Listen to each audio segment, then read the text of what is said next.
భార్యతో అసహజ లైంగిక సంబంధం పెట్టుకున్న భర్తను నేరస్తుడిగా పరిగణించలేమని ఛత్తీస్గఢ్ హైకోర్టు వివాదాస్పద తీర్పు ఇచ్చింది.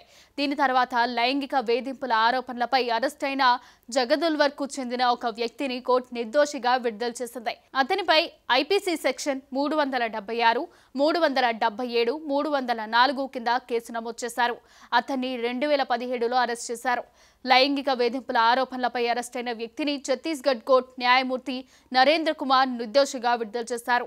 ఈ కేసులో తీర్పును గత ఏడాది నవంబర్ 19న కోర్టు వాయిదా వేసింది. కానీ నిన్న తీర్పు వెలువరించింది. 15 ఏళ్ల పైబడిన భార్యతో ఆమె అనుమతి లేకుండా ఎలాంటి లైంగిక సంబంధం పెట్టుకున్నా దానికి లైంగిక వేధింపులుగా పరిగణించలేమని న్యాయమూర్తి తన తీర్పులో పేర్కొన్నారు.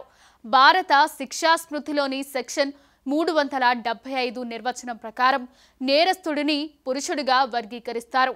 అపీల్దారుడు భర్త, బాధితురాలు భార్య. ఇక్కడ అతను తన భార్యతో అసహజ లైంగిక సంబంధాలలో పాల్గొనడం సర్వసాధారణం. కాబట్టి భార్యాభర్తల మధ్య ఉండే బంధాన్ని పరిగణలోకి తీసుకుంటే ఐపీసీ సెక్షన్ 375 కింద నేరం కనబడదు. 15 ఏళ్ల పైబడిన భార్యతో అసహజ లైంగిక సంబంధం పెట్టుకోవడాన్ని లైంగిక వేధింపులుగా పరిగణించలేమని ఆయన అన్నారు. కాబట్టి అప్పీలదారులపై ఐపీసీ సెక్షన్ 376, 377 కింద నేరం నిరూపించబడలేదు. ఐపీసీ సెక్షన్ 304 కింద ఆ వ్యక్తికి విధించిన శిక్ష అసమానంగా ఉంటుందని ఛత్తీస్గఢ్ కోర్టు పేర్కొంది.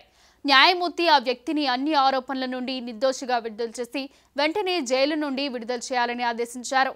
ఛత్తీస్గఢ్లోని బస్తర్ జిల్లాకు చెందిన ఒక వ్యక్తి తన భార్యతో అసహజ లైంగిక సంబంధం పెట్టుకున్నాడు. బాధ భరించలేక భార్యను ఆసుపత్రిలో చేర్పించగా చికిత్స ఫలించక మృతి చెందింది. ఈ సంఘటన డిసెంబర్ 11, 2017 జరిగింది. బాధితురాలి మరణశయ్యపై చేసిన ఒప్పుకోలను న్యాయమూర్తి ముందు నమోదు చేశారు. అందులో తన భర్త బలవంతపు లైంగిక సంబంధం కారణంగా తాను అనారోగ్యానికి గురయ్యానని ఆమె పేర్కొంది. ఫిబ్రవరి 11, 2019న జగదల్పూర్లోని అదనపు స్టేషన్స్ జడ్ ఐపీసీ సెక్షన్లు 377, 376 మరియు 304 కింద ఆ వ్యక్తిని దోషిగా నిర్ధారించి అతనికి 10 సంవత్సరాల కఠిన కారాగార శిక్ష విధించారు.